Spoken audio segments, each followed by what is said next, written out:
Leopard, dawno nie widziałem. Korzystając z tego, że znienacka pojawił się Bartek, zrobimy trochę przebitek z tego, co stoi na zewnątrz. Jesteśmy niedaleko głównego wejścia, które jest tu obok, więc jak będziecie wchodzić na targi przez to wejście i skręcicie od razu w lewo, to wejdziecie w alejkę, na której jest wystawiony ciężki sprzęt używany już w Wojsku Polskim. Mamy na początku Leopard2.pl. Dalej mamy K2. Czołgi, które pokazywaliśmy Wam już w trakcie defilady. Tu możecie w zasadzie dotknąć je ręką, bo one nie są niczym ogrodzone. Dalej mamy znowu Leosia. Tym razem jest to wersja 2A5, używana w naszym Wojsku Polskim. No i Abrams M1A1 FEP, czyli FEP. Po drugiej stronie to jest już raj dla wszystkich, których interesuje radiolokacja. Macie stacje radarowe. Nie będę Wam ściemniał, co to jest, bo ja się po prostu na tym najnormalniej w świecie nie znam. Natomiast jak będziecie chcieli się czegoś dowiedzieć, to przed każdym z tych sprzętów stoi tabliczka z nazwą, z podstawowymi danymi i będziecie się mogli dowiedzieć. Tu przed nami stoi wóz ewakuacji medycznej, o którym Wam już opowiadaliśmy. No i dalej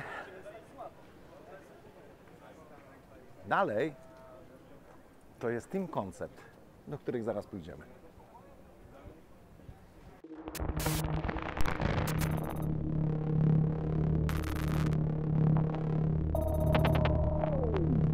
Doszliśmy na stoisko Team Concept. To, co Bartek Wam pokazał, to jest wirus, o którym żeśmy z Wojtkiem rozmawiali w zeszłym roku w trakcie relacji z targów MSPO. Tak jest. I już ten pojazd znacie doskonale, zresztą on już się przewijał w wielu miejscach, ale dzisiaj z Wojtkiem, z Team Conceptu, pogadamy sobie o tym, o czym w zeszłym roku żeśmy też wspomnieli. Tak, ale troszkę mniej, dokładnie. Mamy tutaj żmiję, która finalnie jest odbierana, trzecia seria jest odbierana przez armię. Jest to auto, które jest w jednostkach rozpoznania, ale tutaj prezentujemy ją na tarze desantowej. To jest w ogóle ciekawostka u nas. Jest to całkowita nowość. Firma Irving Go proponuje. Tara desantowa, która wyprzedza dotychczasowe wspaniałe systemy V z kartonikami, z tekturowymi amortyzatorami, tak jest, ze sklepem papierniczym. Mamy ją po testach, tak zwanego wstępnego testowania i samochodu, i tary, czyli zrzuciliśmy już ją 10-krotnie o ziemię i auto zjechało, zostało sprawdzone, jeździ nadal. Na spadochronie zrzuciliście. Wiesz co, to było zrzucane bez spadochronu, na systemie amortyzacyjnym 3 metrów, tak, z systemem amortyzującym, który tutaj był testowany i sprawdzany, czy auto po tym przeżyje i będzie mogło dalej jeździć. Udało się to. Jest system amortyzujący? No właśnie, tutaj jest system amortyzujący. Co tutaj mamy? Tutaj mamy tak naprawdę takim airbagi. W trakcie wyjścia z samolotu poduszki, które są schowane, pompują nam się pędem powietrza. I one pozwalają przy przyziemieniu, gdzie mieliśmy tektury, które robiły to przyziemienie bardzo ostre. To G było bardzo skokowo do góry.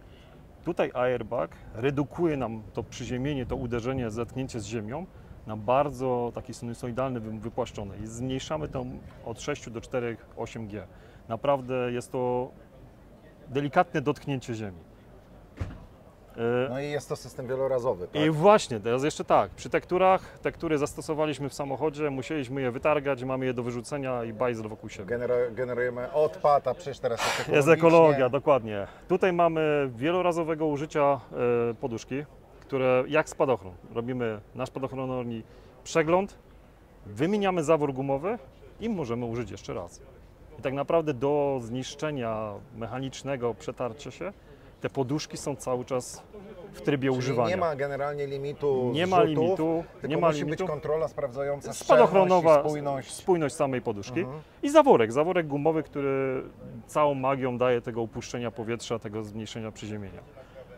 To jest jedna z magii, a druga to jest to, co dzisiaj niektórzy twierdzili, że wojska powietrzno-desantowe nie mają sensu. Tak, z tekturą nie miało sensu, bo czas po zdesantowaniu, a opuszczeniu lądowiska był bardzo duży. No tam tych stabilizatorów, linek, tak. Wszystkiego tutaj. Tu udało nam się ostatnio na Orzyszu chłopaków po krótkim przeszkoleniu zjechać samochodem po minucie. Bo mamy ile? 8 taśm? Tak, tu mamy To auto jest dzisiaj przygotowane tak, jak jest do zrzutu. Mamy 8 taśm. Możemy je przecinać.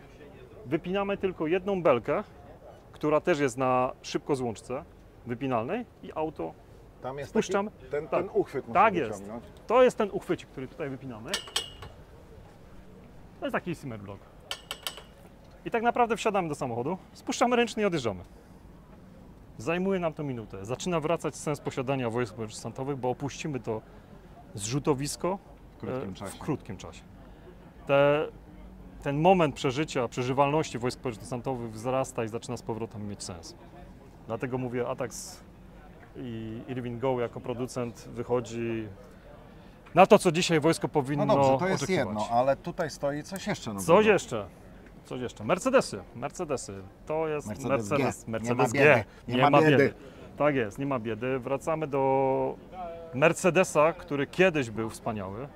Wraca w wersji militarnej, wielopaliwowy, nowoczesny silnik w wspaniałej, fajnej budzie. Kultowej wręcz. Kultowej. Mamy automatyczną skrzynię biegów 9-stopniową, mocny silnik i korkotronik. Czyli to, co lubią mężczyźni. I jest to auto od razu przygotowane pod armię. Ma EMC, ma system Black Panela, jest po prostu zjeżdża gotowe. Przygotowujemy go, ogólnie jako firma przygotowujemy się do zaprezentowania większej partii samochodów z różnymi konfiguracjami, ale to mówię, to jeszcze troszeczkę trzeba czasu. Ale będzie to ten. Jesteśmy przedstawicielem go teraz na Polskę, także to też chciałbym zaznaczyć, to jest najważniejsze w tym wszystkim. Także jakbyś miał ochotę Mercedesem, to zapraszam do nas. Znaczy pojeździć, bo nie stać mnie na zakup galendy. No to pojeździć mnie też. No, ale chętnie tak. Dobrze, trzymam za słowo. Jeżeli już zapraszasz, to chętnie byśmy przyjechali do Was pojeździć sobie i wirusem, i żmiją. tak. Przepraszam, i tym I gelendami. No gelenda ogólnie ma tutaj tak, to mamy auto 3,5 tony, za nim stoi auto 4,9 z możliwością zastosowania różnego typu kontenerów, zabudów, i to jest nadal świetne podwozie i ten sam silnik. Czyli mamy unifikalność podwozi z olbrzymią możliwością zabudowy. Nie? Tutaj 2,5 tony kontener plus pakunek to jest dużo. To jest dużo. Ten to już tak na już bogato. tak.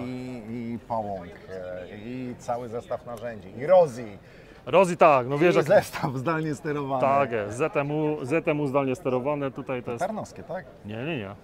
To jest WB. Grupa WB, no tak. No, ale możemy zabudować tak naprawdę podłączność, podwarsztatówki, wozy medyczne. Otwiera możliwość bazą jest tak. Kabina, Tak. silnik, rama A resztę do tego resztę możemy tak już... naprawdę zacząć budować i mamy tą samą bazę, mamy kompatybilność podwozi, te same koło, ten sam silnik, ten sam filtry. To co Czyli dzisiaj logistycy lubią to. lubią to. Dobrze, dziękuję Ci bardzo, Wojtku, trzymam za słowo. No Mam to jesteśmy nadzieję, umówieni, nie? że w niedługim czasie będziemy mogli pojechać do firmy Team Concept i tam pojeździć sobie fajnymi samochodami. Bartek, jedziesz jakby co? To zapraszamy, Bartek, też. No to do zobaczenia u Was już. Dzięki. Hej. Hej. I jesteśmy na stoisku warszawskiej firmy Pit Radwar, wchodzącej w skład grupy PGZ. Jest z nami pan Sławomir, który jest szefem projektu, który stoi za nami. I to jest największa nowość Pit Radwaru pokazywana na tegorocznym MSPO. Jest to zestaw przeciwlotniczy, tak? Dzień dobry, witam wszystkich. Tak, widzimy nową propozycję rozwiązania, które mamy już wdrożone w marynarce, bo to bazuje na armacie OSU-35, czyli taki system, który mamy w tej chwili na kormoranach i to trochę jest takie wejście w propozycję dla klienta lądowego. Mamy bardzo dojrzałe rozwiązanie, przetestowane, sprawdzone na Ukrainie, czyli to, co mamy w Gepardach, automat KDA, który 35 mm, którego licencję posiadamy do produkcji, więc żeby nie było wątpliwości, mamy zdolność ciągłego dostarczania tego. No tak, ale Gepard jest bardzo starym zestawem przeciwlotniczym, który strzela, nazwijmy to umownie, zwykłą amunicją i jest tylko kierowany radarem, a tu Mamy już amunicję No programowalną. właśnie, tu mamy cały system. To co widzicie to jest rozwiązanie nowoczesne, bazujące na technologiach naprawdę z XXI wieku. Mamy włókna węglowe jako struktura nośna wieży. Mamy optoelektronikę, która jest wyposażona w kamerę dzienną, w kamerę termalną. Czyli to jest głowica obserwacyjna, To jest tak? system, który namierza cel, śledzi, wypracowuje wszystkie niezbędne dane dla armaty, dla systemu kierowania ognia i ten proces od momentu przechwycenia celu jest automatyczny. Jak odbywa się kierowanie? Czy to jest zestaw w pełni autonomiczny, czy autonomiczny z opcją ręczną, czy ręczny? No i tu jest też ciekawie, bo mamy dwa tryby pracy. Praca indywidualna, czyli takiego zestawu jak tu widzicie, gdzieś na polu walki, bądź praca systemowa. W tej chwili mamy tutaj wszystkie komponenty wdrożone do połączenia się przez C2 do wyższego systemu. Czyli możemy być fragmentem pilicy, możemy być fragmentem narwi. Dane do zwalczania możemy pozyskać z wyższych stopni dowodzenia, tak? Czyli mamy pełną transmisję bezprzewodową i transmisję przewodową po światłowodzie. Czyli on de facto może strzelić i zniszczyć cel bez Dokładnie tak. udziału operatora, korzystając tylko z przesyłanych danych. To, co jest ciekawostką, sam efektor, to jest najnowsze nasze rozwiązanie, tak? Czyli bazuje na rozwiązaniu morskim. I to, co chcę podkreślić, to modułowość tego rozwiązania. Armata jako taka była opracowana dla marynarki. Mamy tutaj demonstrację i adaptację dla sił lądowych. Tak? Ta sama wieża świetnie się zaadoptowała na tym pojeździe. Tak? Sam pojazd to jest Jelcz najnowszej generacji, czyli wersja trzecia. Sam efektor, 200 pocisków po 100 na stronę, dosyłanie taśmowe, ale to, co jest ogromną zaletą KDA, to możliwość strzelania z dwóch typów amunicji. No właśnie miałem o to spytać, bo jeżeli są dwa magazyny, czyli mogę wybrać typ amunicji, którego w danym momencie będę używał. Jeżeli popatrzymy na takie pole walki pełne, tryb bojowego działania, to rozwiązanie umożliwia nam detekcję, wykrycie i wybór środka zwalczania. Jeżeli celem jest dron mały, to użyjemy amunicji ABM. Jeżeli mamy do czynienia z szybkim celem, mocniejszym, typu śmigłowiec, mamy do dyspozycji amunicję podkalibrową. Tutaj na stanowisku obok, stanowisko MESKA, można zobaczyć sobie tę amunicję 35 mm. I to rozwiązanie w pełni pozwala korzystać z tych dobrodziejstw, czyli jedna armata, dwa typy amunicji, system kierowania przygotowany do użycia w zależności od typu celu. Przyszliśmy na drugą stronę i przed nami jest pulpit kierowania. Tak, to jest stanowisko kierowania ogniem, wynośne. Operator może siedzieć w kabinie, ale tak naprawdę na polu walki najbezpieczniejszym miejscem jest bycie poza strefą rażenia. Potencjalnie możemy to ukryć w takiej odległości, jakiej światłowodem jesteśmy się w stanie podłączyć do tego zestawu. Nie musimy być na pojeździe, tak? Ten system jest przygotowany do w pełni zdalnego sterowania, tylko to, co podkreślę, było to opracowane z myślą o marynarce, bo tam jakby u zarania wymagań, tak, u podstaw, była praca operatora spod pokładu, tak? Obsługa jest tylko i wyłącznie na czas przygotowania armaty, no i oczywiście po działaniach bojowych musimy ją wyczyścić i ponownie przygotować, ale w trakcie pracy bojowej nie ma człowieka na sprzęcie. I to jest taka ciekawa propozycja, też wywodząca się z tego środowiska morskiego. Rezerwowy system kierowania ogniem, oczywiście w wersji lądowej on może być głównym systemem kierowania ogniem. Słońce mi świeci w oczy, bo tak Lubawa ustawiła namiot.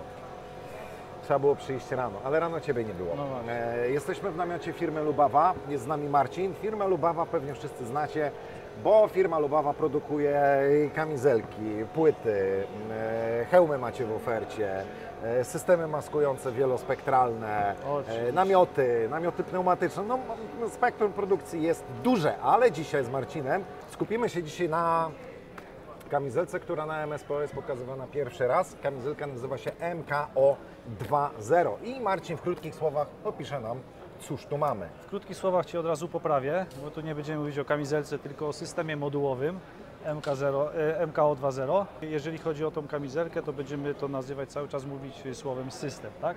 System dlaczego? No to zaraz się rozwinie. Na manekinie mamy zaprezentowany całą pełną konfigurację w pełnej ochronie balistycznej, jeżeli chodzi o tą kamizelkę, która później z tyłu na manekinach ona nam się dzieli w zależności od zadania, rodzaju wojsk i tak dalej. Wszystko możemy z tego tam z tyłu stworzyć. Nie? Jeżeli chodzi o ochronę balistyczną, no to ona składa się z miękkiej ochrony balistycznej, jak i z twardej. Jeżeli chodzi o twardą, no to mamy klasę 4.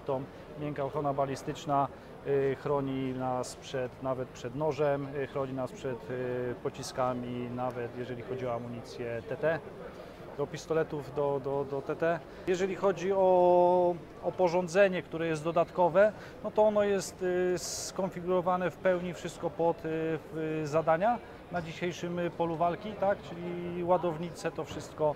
Czyli generalnie bazą systemu, o którym mówisz, można to nazwać po prostu kamizelką stricte już modułową Dokładnie. i w pełni skalowalną, umożliwiającą Oczywiście. dobór poziomu ochrony balistycznej w zależności od zagrożenia, od zadania. Od rodzajów pododdziałów, rodzajów wojsk i zadań. nie? Dobra, czyli tu mamy pełną konfigurację z plate carrierem z twardą balistyką, z miękką balistyką w kołnierzu.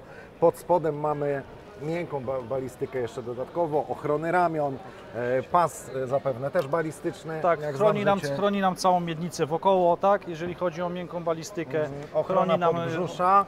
od frontu. Z tyłu mamy ochronę, na pasie mamy ochronę Tak, jeżeli chodzi, balistyczną. mamy na pasie, mamy pełną, mamy ochronę balistyczną.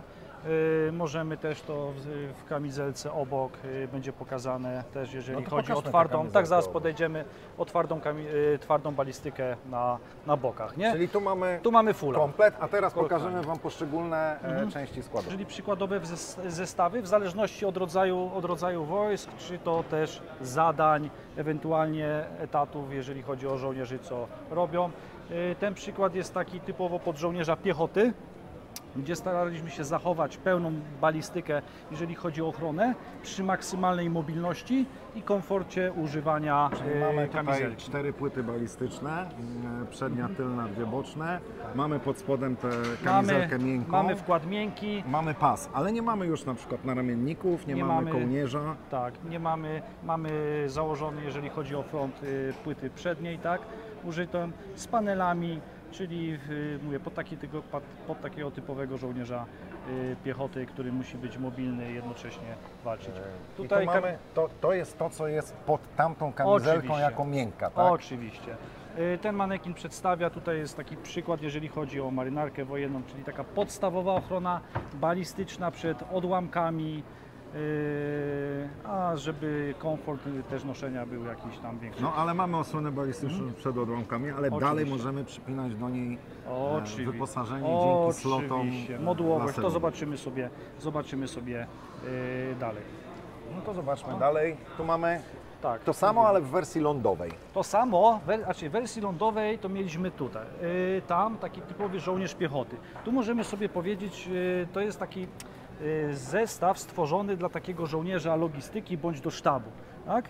Ponieważ, nie wiem, żołnierz w konwoju logistycznym, który prowadzi samochód, czy żołnierz jakiś w sztabie i tak dalej, komfort, musi mieć komfort, ale przenosi też na sobie takie podstawową jednostkę, jeżeli chodzi o ognia, tak? Ma w zasięgu ręki karabinek, a ma pełen komfort użytkowania, czyli może siedzieć jednocześnie przy pełnej ochronie balistycznej. Czyli tutaj też mogę włożyć płyty? Oczywiście możesz, tak jak w tamtej kamizelce można używać. To jest taka właśnie konfiguracja, jeżeli chodzi, tak zresztą na załączonym obrazku widać, o takiego kierowcę Czyli dla żołnierza, który nie jest raczej z dala od linii frontu prawdopodobieństwo walki jest mniejsze niż takiego żołnierza operacyjnego. Czyli zagrożenie postrzałem z broni strzeleckiej jest stosunkowo niewielkie, raczej chodzi o odłamki w tym wypadku. Bardziej odłamki, tak. No i tak jak tutaj zauważyłeś, można przypinać, modułować i dalej iść. I tu mamy Tu mamy to, co wszyscy to, co lubią. było tam na zewnątrz, to tu jest samodzielne. Oczywiście, to co zresztą wszyscy lubią w dzisiejszych czasach, tak, plate kariery, good looking i tak dalej, ale tyle żartów.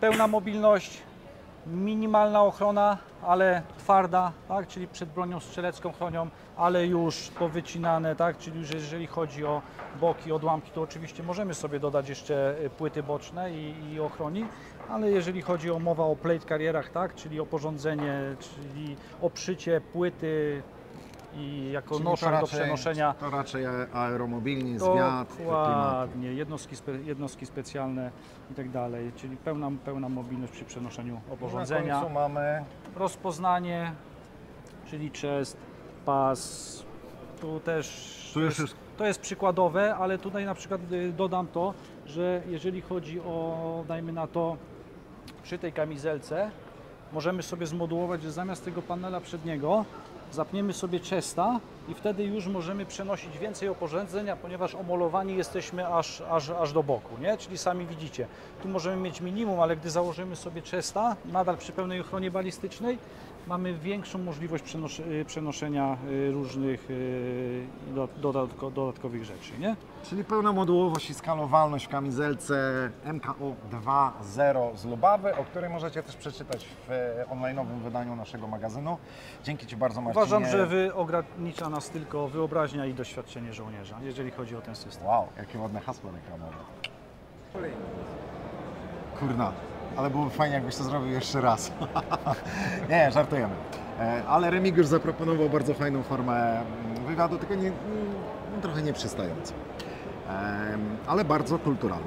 Jesteśmy na stoisku grupy WB, z nami jest dyrektor komunikacji grupy WB, Remigiusz Wilk, z którym znamy się prawie 20 lat i chciałbym, żeby Remigiusz w pierwszym spotkaniu na targach opowiedział nam o Waszej tegorocznej, chyba jednej z najgłośniejszych premier, czyli o X-Frontier. Powiedzmy sobie tak, będąc zupełnie szczerym, że nie jest to premiera tego systemu, gdyż był on w formie pewnego rodzaju prototypu czy makiety pokazywany już wcześniej. Jest to osobisty bezzałogowiec rozpoznawczo-uderzeniowy przeznaczony dla spieszonego żołnierza. On wypełnia lukę, którą mamy w grupie WB między systemem FlyEye, czy też pokazywanym tutaj po raz pierwszy, bo to jest premiera, systemem Warmate TLR, czy TLR, w zależności jak to wymawiamy. Czyli to jest bezzałogowiec przeznaczony dla żołnierza, dla drużyny, dla plutonu, bo gdzieś od poziomu kompanii już wchodzi nam Warmate TLR albo FlyEye. Jest to rozwiązanie, które odpowiada wymaganiom dzisiejszych sił zbrojnych w większości państw europejskich, w znaczącym stopniu zwiększające świadomość sytuacyjną żołnierza, małego pododdziału, czy wręcz jakiejś nawet sekcji snajperskiej, czy przeciwpancernej, bo pozwala im patrzeć bezpiecznie na dystans kilku kilometrów. To jest system mały, przenoszony na oporządzeniu, niekoniecznie w plecaku, tak jak wielokrotnie gdzieś ktoś informował, natomiast znacznie wygodniej jest go przenosić na kamizelce oporządzeniowej albo w jakiejś takiej innej formie. Myśmy się skupili nie tylko na cechach samych lotnych tego systemu, no to jest składany wielowirnikowiec. Składany dlatego, że dla żołnierzowi znacznie wygodniej przenosi się tego rodzaju kształt w ładownicy niż coś, co jest stałym wielowirnikowcem albo złożonym w jakiejś takiej innej formie. To jest oczywiście system, jak większość rozwiązań grupy WB, modułowy, element naszego większego ekosystemu, czyli wymieniający się informacjami z innymi rozwiązaniami grupy WB. Modułowość polega na tym, że mamy do czynienia z podstawowym elementem, no podstawowy element jest akurat wyżej, to znaczy bezzałogowcem wyposażonym w kamerę, w lidary, zachowującym dystans i potrafiącym poruszać się w formacjach, ale też na przykład mającym możliwość lądowania na jakimś obszarze, czekania, wyczekiwania na pewien czas i kontynuowania misji, czyli długi czas działania na baterii i długi czas oczekiwania. Moduł natomiast zadaniowy, w tym przypadku akurat to jest moduł rozpoznawczy, obserwacyjny, tutaj z 2 kamerami w świetle dziennym i termowizyjnym. Mamy tu jeszcze, pokazujemy na MSPO, moduł tylko z termowizorem oraz moduł z sensu stricte bojowy. To nie wyczerpuje do końca możliwych modułów, tu są też znacznikowe, tu są rozwiązania... Moduł bojowy jest dronem kamikadze, czy to jest moduł zrzucany? Na tym etapie, na jakim jesteśmy rozwoju i przy wymaganiach potencjalnego użytkownika, czy też użytkownika, jest to rozwiązanie jednorazowe. Rozumiem, że on jest wykonany z tworzywa sztucznego w znakomitej większości, tak? Powiedz mi, jaka jest masa w tej konfiguracji, którą widzimy tutaj, czyli rozpoznawczej?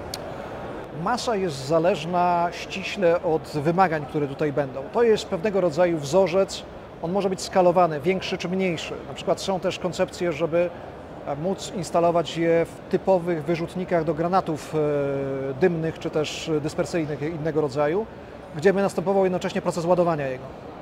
Więc my możemy go sobie skalować w dół i w górę. Oczywiście staraliśmy się rozpocząć z takiego etapu, powiedzmy sobie, pośredniego, to nie jest najmniejsze, które jesteśmy w stanie umieścić.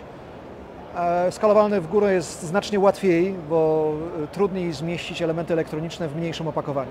Masa jest około kilograma, znaczy to trudno podać, bo to w zależności od modułu zadaniowego. One mają różne masy. Jeżeli chodzi o główną część, zasilanie elektryczne, wielowiernikowiec, dystans kilku kilometrów, bo to też jest zależne od terenu. Trudno podawać go jednoznacznie. Inny dystans będzie w otwartym terenie, inny dystans będzie w terenie silnie zurbanizowanym. A czas lotu? Czas lotu powiedzmy do kilkudziesięciu minut. Znaczy on zupełnie wystarczy do zastosowania najmniejszego pododdziału. Jeżeli potrzebujemy czegoś dużego, wzywamy albo Wallmate'a TL, który ma tam ponad godzinę, albo FlyEye, który jak ktoś umie nim latać, to nawet do 8 czy 9 godzin, bo i takie przypadki mieliśmy. Czy to jest panel sterujący do niego?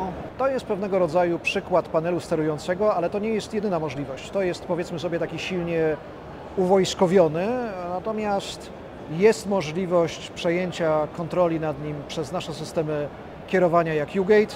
Jak to wszystko w grupie WB, to jest rozwiązanie modułowe, to jest rozwiązanie dostosowane pod klienta.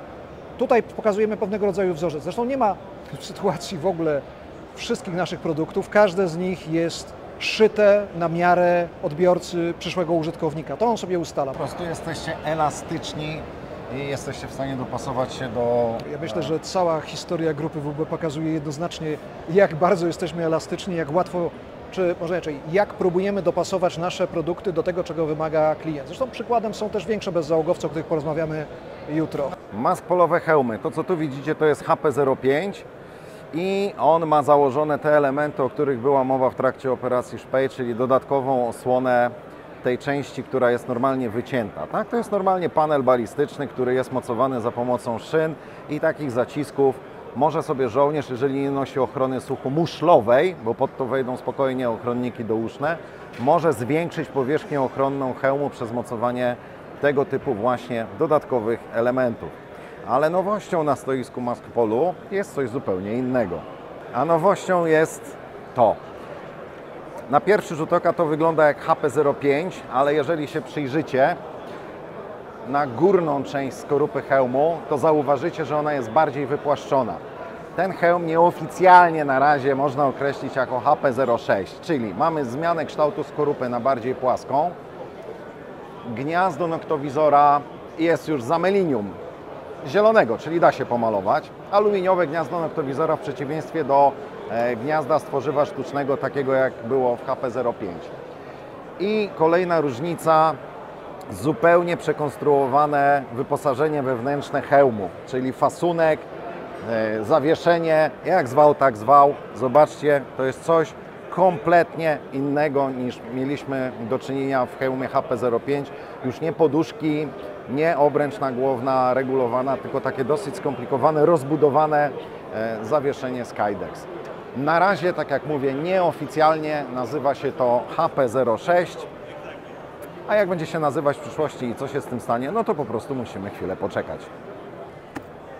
Tytan. Tak, hełm, o którym Wam już parokrotnie mówiłem w różnych filmach, czyli coś, co ma być kupowane w ramach operacji Szpej i ma zastąpić hełm wzór 2005 i być uzupełniane hełmem HP05. Tu macie ten hełm tytanowy w konfiguracji wszystko mającej, czyli z wizjerem balistycznym, z balistyczną osłoną szczęki, ale oczywiście te elementy można z niego demontować i zostawić sam hełm w kształcie przypominającym mniej więcej amerykański IHPS. Nie nosiłem tego hełmu dłużej, ale muszę Wam przyznać, że jak go zakładałem parę razy na głowę, bardzo fajny hełm. Bardzo fajnie wyprofilowana osłona ucha, w taki sposób, że można bez problemu włożyć pod to aktywne ochronniki słuchu, znaczy elektroniczne tak naprawdę, czyli ochronniki muszlowe generalnie, tak? Dodatkowy wizjer, dodatkowa osłona szczęki, to już jest bardziej dla strzelców pokładowych albo dla ludzi, którzy niekoniecznie walczą strzelając z karabinka, bo wiadomo, że składanie się do karabinka w tej konfiguracji hełmu będzie po prostu mocno utrudnione. Zakupy tego hełmu mają się rozpocząć niebawem w ramach operacji Szpej i bardzo dobrze, bo jest to hełm, którego naprawdę nie ma się co wstydzić.